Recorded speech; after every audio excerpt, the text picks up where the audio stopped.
Our lives are just like a vapor. They just disappear. If you've ever had your spirit leave your body, that you became so weak and so ill that your spirit literally just slipped away out of your body completely. And then God just gently put it back in. You would understand. I can remember God talking to me about being geographically placed where He wanted me to be. He told me to pray for it. And I did, because I was thinking about moving, and He wanted me to know that He was going to do the moving. He was going to take me where I needed to go, not me. I had to wait on Him. So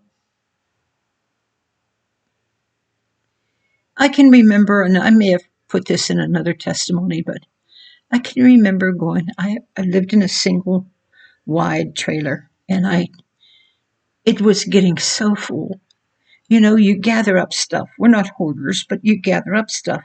And I was getting tired of putting them under the bed, behind the couch, different things that I needed that had to be, that I use probably daily. A folding something and, so, something. And I was getting tired of that where I was living was just too small. So I prayed about it. And the Lord said to me, don't go looking for a home. I will find you one. Don't try to buy one. I will buy it for you. Well, as usual, I didn't listen. And I went out looking for a home and broke my heart because I couldn't. Because where I wanted to live cost about, they turned down $190,000 to be like a neighbor to the place that I wound up living. And we didn't have any money. And so anyway, my husband was up north and I was home alone. And I went to go to sleep, and the Lord woke me up and said, get up, go to the kitchen. Just like that. I know it was an angel, and it just grabbed a hold of me. I get up, I go to the kitchen, and I'm standing between the sink and the stove. Don't know why I was standing there. I just stood there. And the power of God hit me, and He surged through my body so tremendously that my spirit left my body for a second, and then it came back.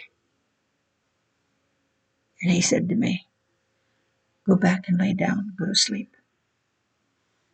Okay. I didn't know what He was doing, but I trust Him. So I go back to bed, and I wake up, and He said, go into the kitchen again. And I did. Same thing happened.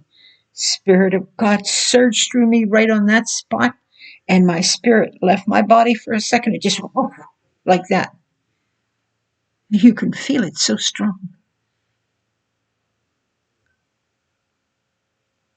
So then, the third time, this is when He told me what He was doing. And after He touched me that way, He said these words, I want you to know that the distance from your bedroom down the hall to this kitchen could be as far away as my perfect will for where I want you to be. In other words, you could be that close to what my will is for you. So the distance of wherever you go is not that far.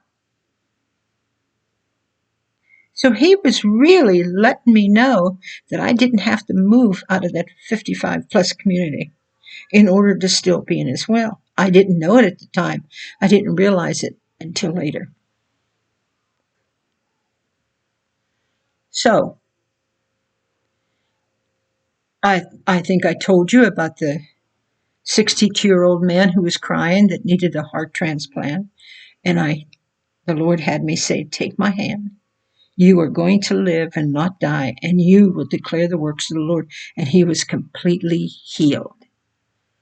And when he was completely healed, he had a golf cart, knowing that I wanted to use a golf cart in that community and go from house to house and pray for people. So he brought it down and gave it to me. So him and his wife and I are riding in that golf cart, and we pull up to the one street that is on both sides of that street is on the water, which is near almost, there's one house between the house that they turned $190,000 down for. And this is a double wide where it's on the water, and my husband used to rent that little spot there for his boat. That's where he used to park his boat. And I remember the neighbors talking. Everybody wanted that property, and the guy wouldn't sell. So I had just prayed. I was being very badly persecuted. And I asked God to send me a token of his love to show people that he does love what I'm doing for God. Oh, well, he did. So there I am. I see him taking down the sign. I'm driving by on the golf cart, see him taking down the sign. And I said, oh, you're taking it off the market. And he says, no. He says, I'm just changing the sign. We just put a new roof on it, and we just painted it. And he says, it's still for sale. And I says, well, how much do you want for it?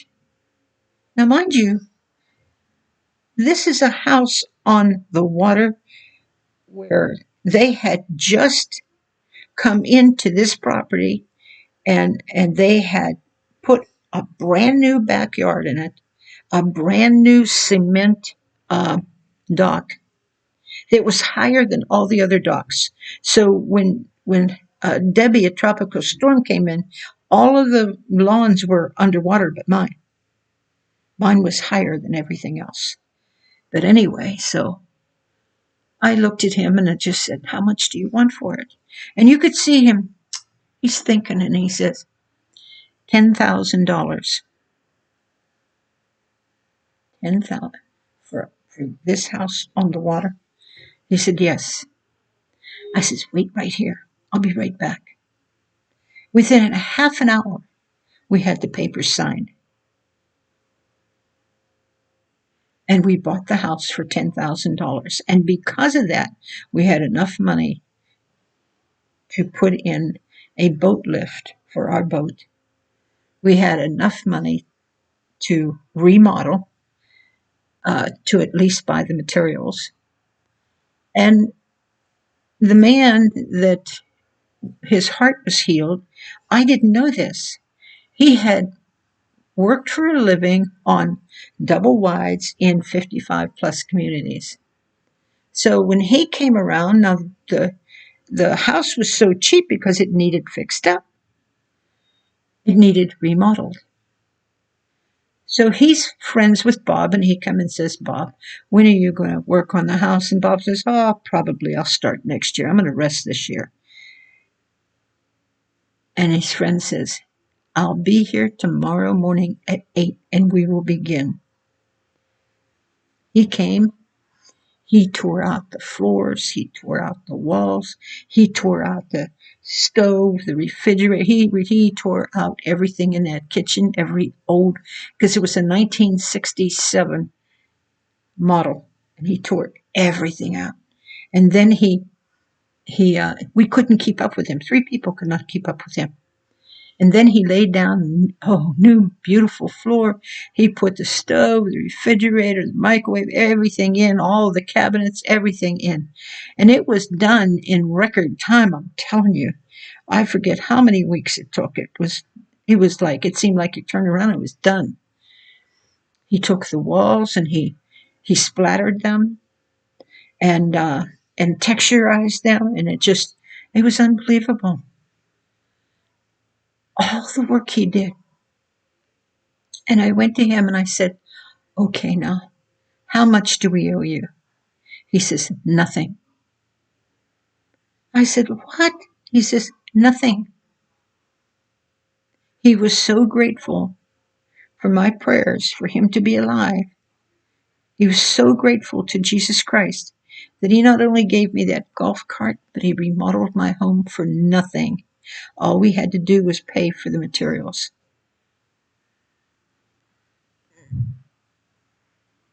And we lived there for 14 years. And we lived on the water where my daughter would come and go on the lanai. The lanai is a screened-in porch. There's no railings or nothing. It's just screened. And my daughter would come, and she would sit at the edge of the yard. And the yard was small. You could just walk down and go fishing right there where the boat was. And we used to catch a lot of fish there. But here it was. We sold that that property. We sold that because when you sell your house, it's according to what the houses around you are selling for. And we sold it for almost $300,000. We were really blessed to be able to buy another home for cash. Anyway,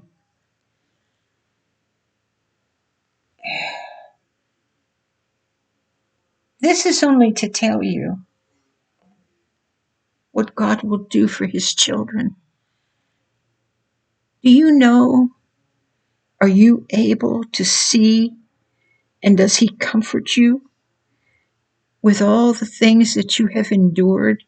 Say like you have a hard-hearted husband, and he's been so cruel to you and so mean, but yet you have done your best to obey the word that you forgive 77 times 7.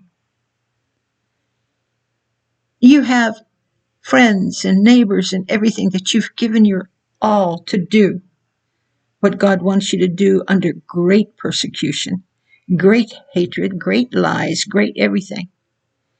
Do you know that when you go through all of that, God remembers? He remembers how much you love him, and he will treat you accordingly. So if you put him first, he'll put you first.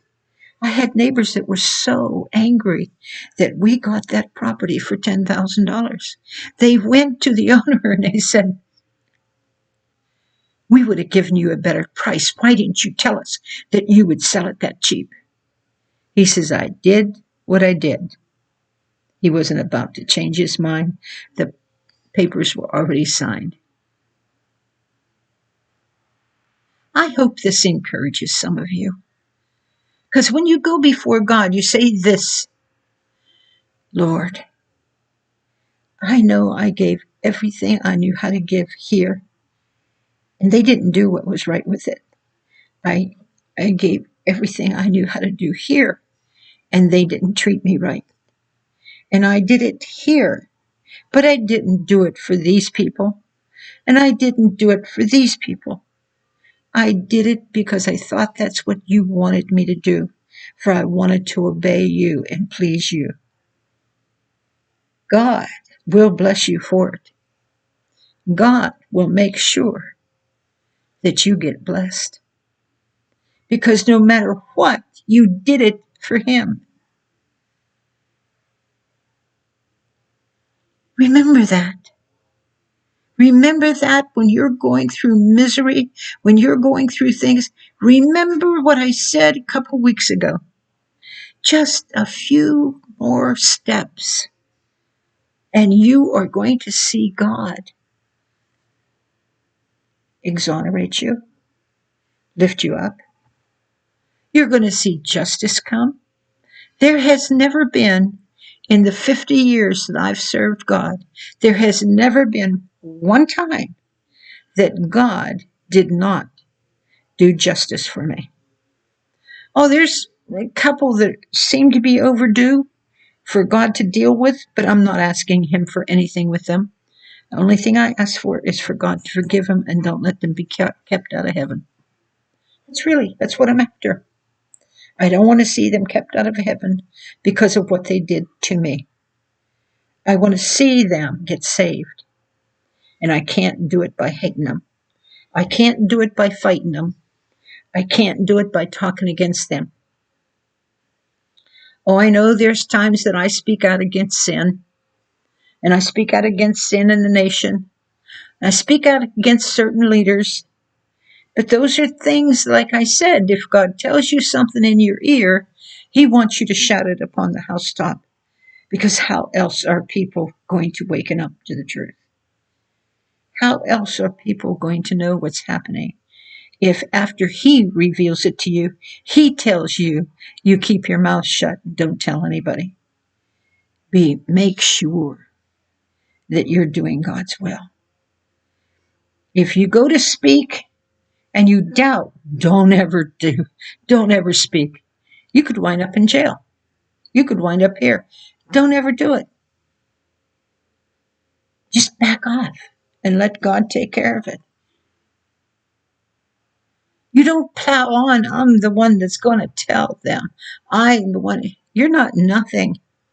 You're no different than me. I'm nothing. I'm not the one that is going to go and tell anybody anything. I am the one that's going to listen to God. If He wants me to tell it, then I will. But it has nothing to do with me. It's Him.